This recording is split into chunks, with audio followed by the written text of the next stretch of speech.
இந்த ஊர்ல ஒரு வினோதமான பழக்கம் இருக்கு. அது என்னன்னா, யாருக்கெல்லாம் அவங்க ஹஸ்பண்ட பிடிக்கலையோ உடனே அதை திருப்பி கொடுத்துட்டு வேற ஒரு ஹஸ்பண்ட வாங்கிக்கலாம். அதுக்காக வாரண்டி கார்டும் கொடுக்குறாங்க. இப்ப இந்த பாட்டிக்கு அவங்க ஹஸ்பண்ட 37 வருஷம் கழிச்சு பிடிக்காம போயிருச்சுன்னு புலம்புறாங்க. இதை கேட்டது அவங்க ஃப்ரெண்ட்ஸ் உடனே அதை மாத்திட்டு அட்வைஸ் பண்றாங்க. சோ அவரை ரிட்டர்ன் பண்றதுக்காக கூட்டிட்டு போறாங்க. அங்க இவரை வாங்கி வச்சுட்டு உங்களுக்கு பிடிச்ச மாதிரி சூஸ் பண்ணிக்கோங்கன்னு சொல்லிடுறாங்க. பார்த்தா ஆல்ரெடி அங்க நிறைய பேர் பிரைஸ் டேகோட நிக்கிறாங்க.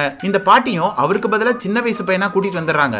அவனும் இவங்களுக்கு கை காலெல்லாம் அமுத்தி விடுறான். அப்பதான் உங்களை பார்த்தா எங்க அம்மா மாதிரி இருக்குன்னு சொல்லிடுறான். இதை கேட்டதும் அவங்களுக்கு மனசு கேட்காம மறுபடியும் வேற ஒருத்தரை மாத்திடுறாங்க. இந்த டைம் கொஞ்சம் ஏஜ் அதிகமானவரா வாங்கிட்டு வந்துடுறாங்க. ஆனா இவரு எப்பயுமே எக்ஸசைஸ்ல கவனமா இருக்காரு. அதுக்காக காலங்காத்தால இவங்களை கூட்டிட்டு வாக்கிங் போறாரு. வயித்துல இருக்கிற தொப்பையை குறைக்கிறதுக்காக டயட் எல்லாம் ஃபாலோ பண்ண சொல்றாரு. இதெல்லாம் கேட்டதும் தாங்கிக்க முடியாம மறுபடியும் கொண்டு போய் மாத்துறாங்க. ஆனா இந்த டைம் யாருமே வேண்டாம், தனியாவே இருந்துக்கிறேன்னு சொல்லிட்டு வந்துடுறாங்க. அதுக்கப்புறம் ஒரு நாள் இவங்க ஹஸ்பண்டோட சத்தம் கேக்குது. என்னன்னு ஜன்னலை திறந்து பாக்குறாங்க. பார்த்தா எதிர் வீட்டு லேடி இவங்க ஹஸ்பண்ட வாங்கிட்டு வந்திருக்காங்க.